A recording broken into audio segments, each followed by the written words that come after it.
MIDCची जागा नगरपालिका त्यांना द्यायली. नगरपालिकेचा काय अधिकार त्यांना द्यायचं? ती जागा MIDCची होती, तरी पण त्यांना रोडवर बसवण्यात आलं. मच्छी मार्केट आजपर्यंत रोडवरच भरत आहे. बकरा मार्केट भोकरला नाही, रोजगार बिलकुल भोकरला नाही.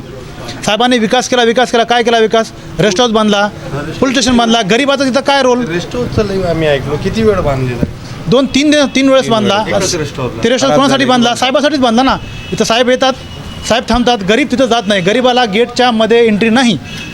साहेबासाठी बांधलं जे काय विकास केलं. भोकरचा विकास गरिबासाठी झालेला नाही, फक्त साहेबासाठीच झाला.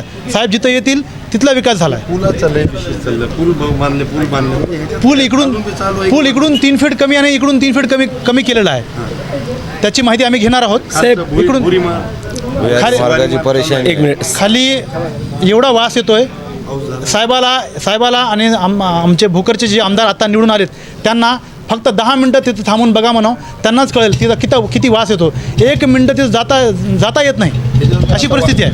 असं वाटतं काय आता की हा काँग्रेसचा गड आणि ते राहणारच अंपार हमेशा, त्यामुळं MIMनी रस्ते म्हणजे उतरले किंवा MIM तुमचं असं मतदान खावं की असं काय?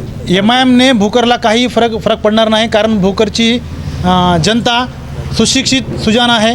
त्यांना कळते कोण सेटलमेंट खिलाडी आहे, कोण कुठून थांबला आहे, सगळ्यांना कळते. गुळाला तुम्ही मार्केटमध्ये जा, गावामध्ये जा, चर्चा बघा.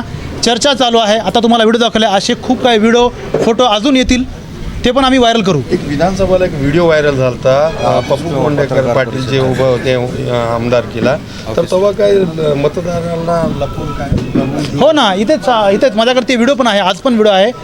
मुस्लिम समाजाच्या काही लोकांना इथं डावलून ठेवलेलं होतं की त्यांनी वोटिंग करू नये. ती वोटिंग न केल्यामुळे भाजप निवडून आले, अशी यांची नीती होती.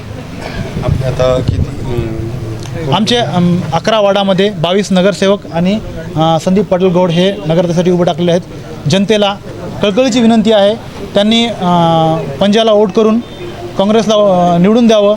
आम्ही इथे नगरपालिकेला जसे की गुंटेवारीला 50,000 हजार लागलेत, आम्ही ते लागू देणार नाही. जनतेसाठी लढू. आणि 43साठी आत्ता 5,000 10,000 घ्यायलेत. आम्ही फक्त 10 रुपये घेऊ, 10 रुपये, आणि घरी जाऊन लोकांना ते देऊ. विषय बड़ा ये त्या बाजार समितीच्या शेतकऱ्यांसाठी बी तिथं